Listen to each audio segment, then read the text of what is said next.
Você já ouviu falar de construções tão grandiosas que desafiam a lógica? Monumentos construídos com riqueza inimaginável, que desafiam o tempo, misteriosamente caíram ou escondem segredos que a ciência ainda tenta, sem sucesso, explicar. A Bíblia menciona algumas das construções mais impressionantes da história, e cada uma delas carrega um mistério oculto, uma mensagem perdida ou uma verdade que poucos ousam investigar. Neste vídeo, você embarcará em uma jornada fascinante por 5 das construções bíblicas mais incríveis e os segredos que elas escondem. Mas fique alerta, a última da lista desafiará tudo o que você pensava saber e pode deixá-lo sem palavras. Você está pronto para explorar os mistérios que unem fé, história e arqueologia? Então prepare-se, porque o que vem a seguir pode mudar sua perspectiva sobre o passado e o futuro. Vamos começar. As maiores construções da Bíblia. Você já imaginou como seria construir um navio gigantesco sem tecnologia moderna? Sem guindastes, sem serras elétricas, apenas madeira, mãos calejadas e uma fé inabalável? Foi exatamente isso que Noé fez. E séculos depois, sua história continua a intrigar cientistas, arqueólogos e aqueles que acreditam no impossível. A Bíblia nos revela que, em um tempo de extrema corrupção e caos na Terra, Deus escolheu um homem para uma missão que parecia impossível: construir um refúgio colossal para salvar sua família e representantes de todas as espécies de animais de um dilúvio global. Agora, imagine a cena. Noé recebe essa ordem divina, começa a cortar madeira, esculpir juntas e projetar compartimentos. O trabalho foi exaustivo. Décadas de construção sob o sol escaldante, enfrentando zombarias, dúvidas e o peso de ser responsável por preservar a criação de Deus. Mas a arca não era um simples barco. Suas dimensões eram gigantescas, aproximadamente 137 metros de comprimento, 23 metros de largura e 14 metros de altura. Para você ter uma ideia, era quase do tamanho de um navio cargueiro moderno. Tudo feito de madeira de gofer e revestido com betume para resistir às águas. Agora pense comigo. Como Noé realizou essa façanha sem ferramentas avançadas? Como ele organizou os animais dentro da arca? E, acima de tudo, houve realmente um dilúvio capaz de cobrir montanhas? Mito ou realidade? A ciência tenta responder. Geólogos e historiadores encontraram evidências de um dilúvio massivo na região da Mesopotâmia. Estudos sugerem que, há milhares de anos, um evento catastrófico pode ter submergido grandes áreas, dando origem à tradição de um dilúvio global. Mas o que chama a atenção são as supostas descobertas da própria arca. Em 1959, um piloto turco sobrevoou o Monte Ararat e identificou uma formação semelhante ao casco de um navio. Desde então, várias expedições tentaram confirmar se os restos da embarcação de Noé estão lá. Algumas missões encontraram pedaços de madeira petrificada e até estruturas geológicas consistentes com um grande navio. Mas a pergunta permanece: é realmente a Arca de Noé? A ciência ainda debate, enquanto a fé permanece inabalável. Imagine estar diante de uma cidade cercada por muralhas colossais, tão grossas e imponentes que pareciam intransponíveis. Uma fortaleza construída para resistir a qualquer inimigo, protegendo seus habitantes de qualquer ameaça externa. Agora, tente visualizar o impossível. Essas muralhas não caíram por arietes, explosivos ou máquinas de guerra. Elas desmoronaram devido a algo muito mais enigmático: o som de trombetas e gritos de fé.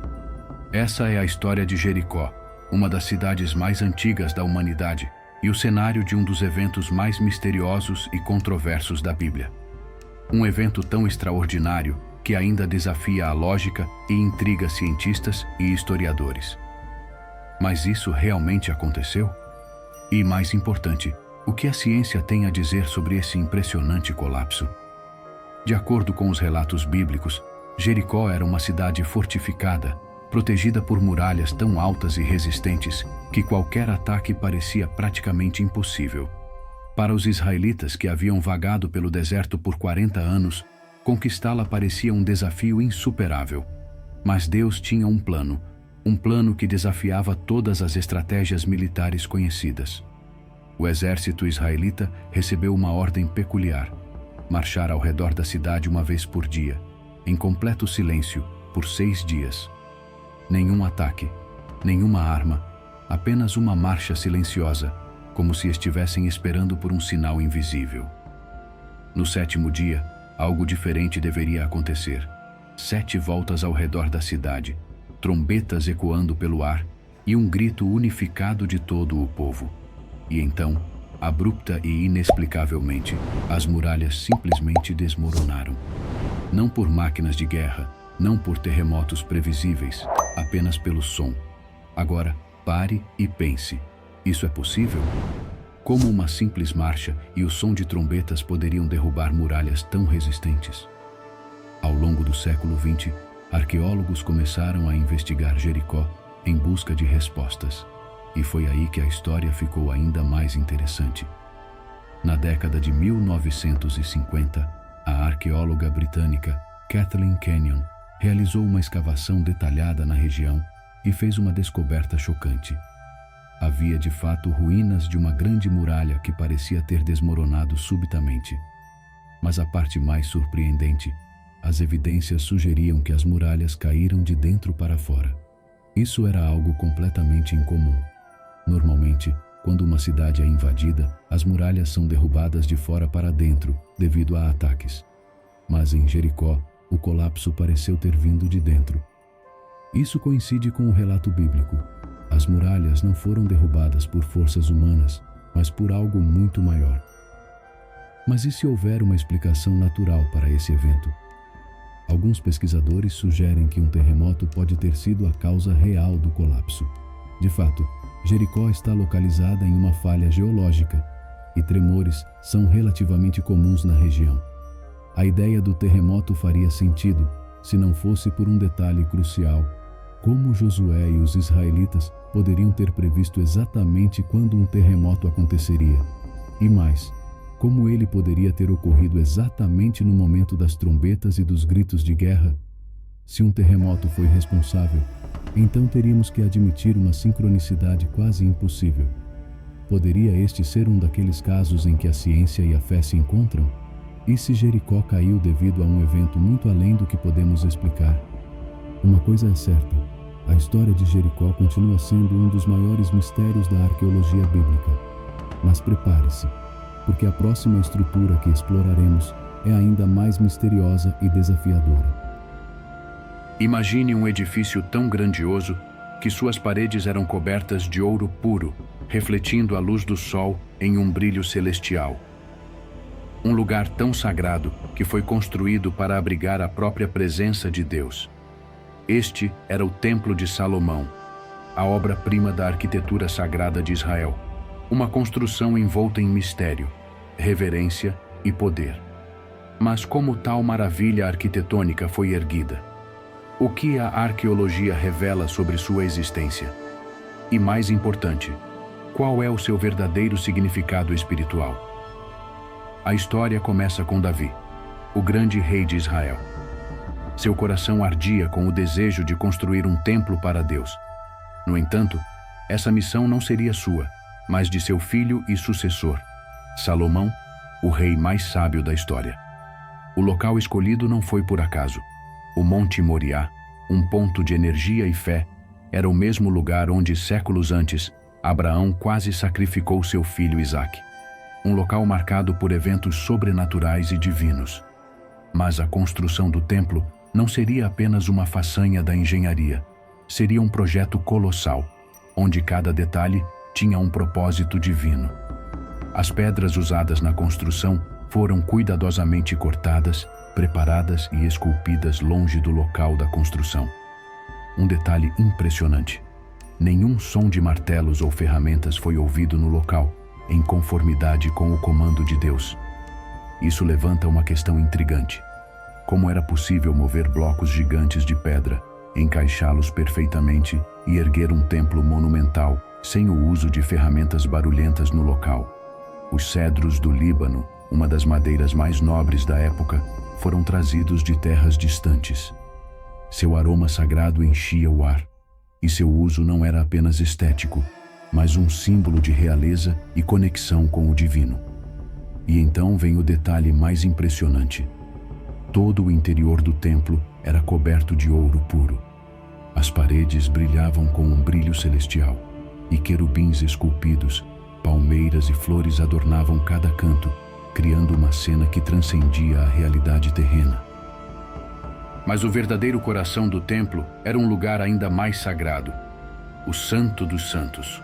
Lá, a Arca da Aliança, o artefato mais misterioso da história, repousava como um símbolo da presença física de Deus entre o povo. Após 7 anos de trabalho intenso, o templo finalmente ficou pronto.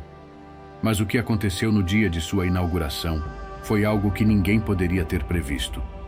Salomão reuniu todo o povo de Israel para uma cerimônia inesquecível. Diante do altar, o rei ofereceu uma poderosa oração, pedindo a Deus que aceitasse aquela casa como sua morada na terra. E então aconteceu. De repente, uma nuvem gloriosa desceu e encheu todo o templo. Uma presença tangível, indescritível.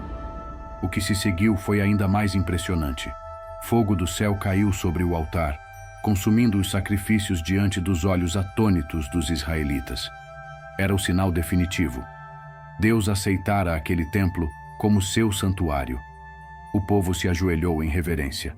Naquele momento, eles estavam na própria presença do Criador vivo e real.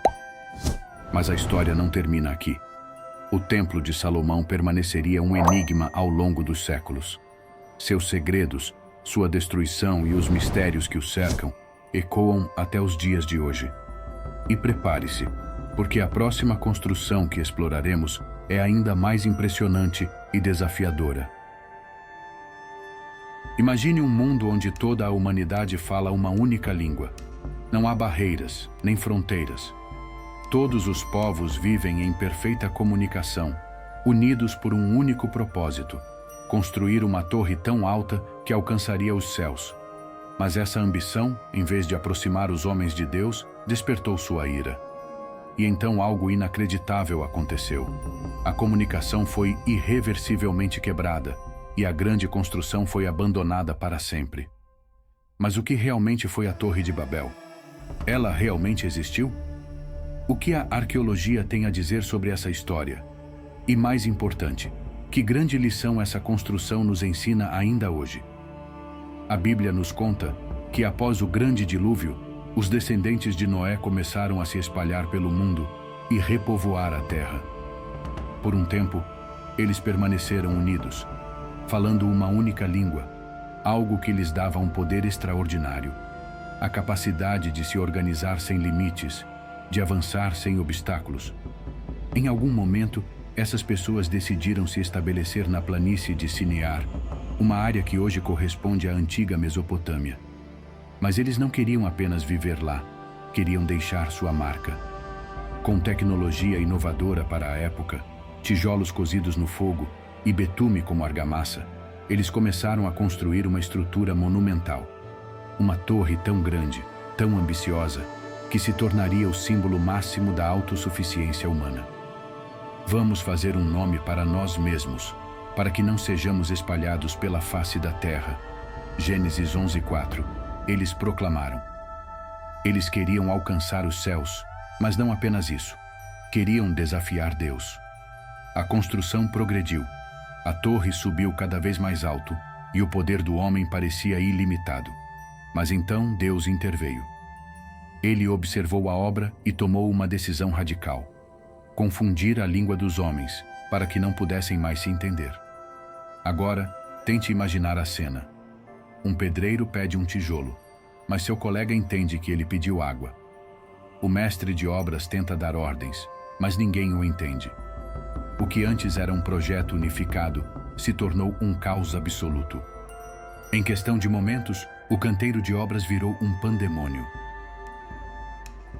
O que antes era um império de comunicação perfeita agora estava fragmentado. Os homens não conseguiam mais se entender, e sem coordenação, a grande torre foi abandonada. Os construtores se dispersaram, espalhando-se pelo mundo e formando as diferentes nações e culturas que conhecemos hoje. Mas a grande pergunta permanece: isso realmente aconteceu? Para muitos estudiosos, a Torre de Babel pode ter sido inspirada em um zigurate, um tipo de templo em forma de pirâmide escalonada, comum na Mesopotâmia. O mais famoso dessas estruturas era o Etemenanque, um templo massivo construído na antiga Babilônia em homenagem ao deus Marduk. Registros históricos indicam que o Etemenanque era chamado de a casa que une o céu e a terra, um nome que estranhamente se assemelha ao propósito da Torre de Babel, conforme descrito na Bíblia.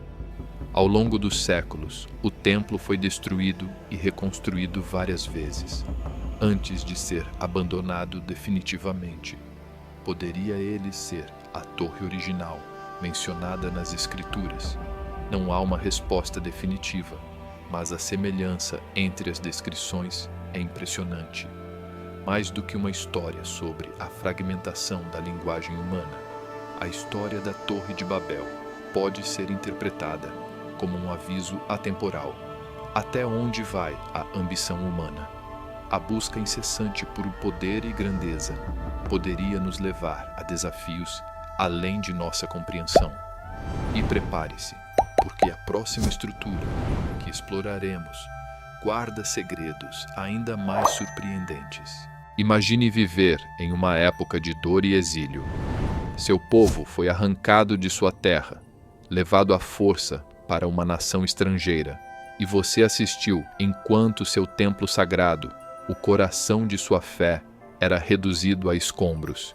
Para muitos, isso teria sido o fim de sua conexão com Deus, mas não para os judeus.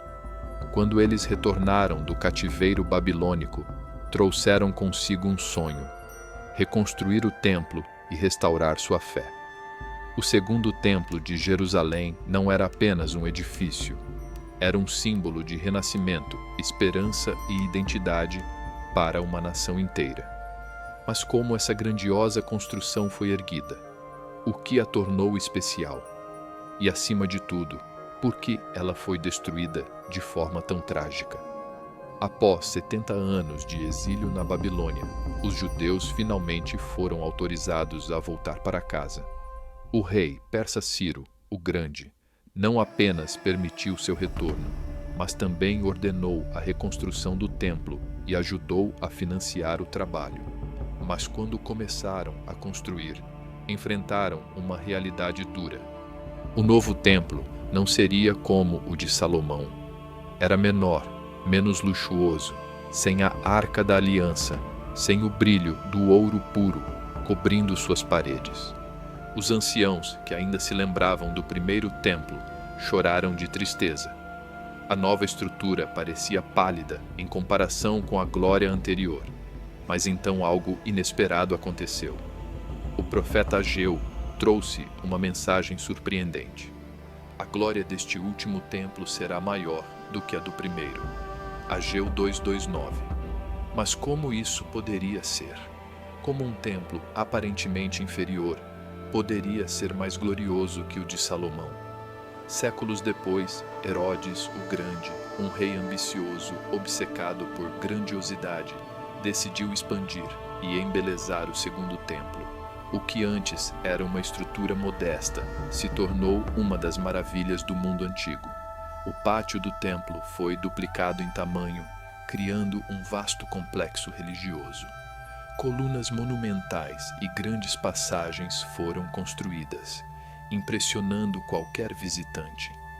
Partes do templo foram revestidas de ouro e mármore branco, fazendo sua estrutura brilhar sob o sol de Jerusalém. O resultado foi um edifício tão esplêndido que deixava os peregrinos maravilhados. O templo se tornou o coração pulsante do judaísmo, onde multidões se reuniam para orar, sacrificar e buscar a presença de Deus. Foi nesse templo que Jesus ensinou: expulsou os mercadores e fez uma declaração profética chocante: não ficará aqui pedra sobre pedra, todas serão derrubadas. Mateus 24:2. Uma profecia que mais tarde seria devastadoramente cumprida. Em 70 d.C., o Império Romano sitiou Jerusalém em resposta à primeira revolta judaica. Após meses de luta brutal, os romanos invadiram a cidade e incendiaram o templo. Relatos históricos contam que o ouro derreteu com as chamas e escorreu entre as pedras, levando os soldados romanos a desmontar cada parte do templo para recuperar o metal precioso. Quando tudo acabou, nada restou além de ruínas. Tudo o que sobrou foi um pedaço da estrutura, o muro ocidental, um dos últimos remanescentes da grandiosidade do templo e, ao mesmo tempo, um lembrete da dor da perda. Mas a história do templo não termina aqui. O templo era o lugar da presença de Deus, onde sacrifícios eram oferecidos e o povo buscava perdão e orientação. Mas algo mudou.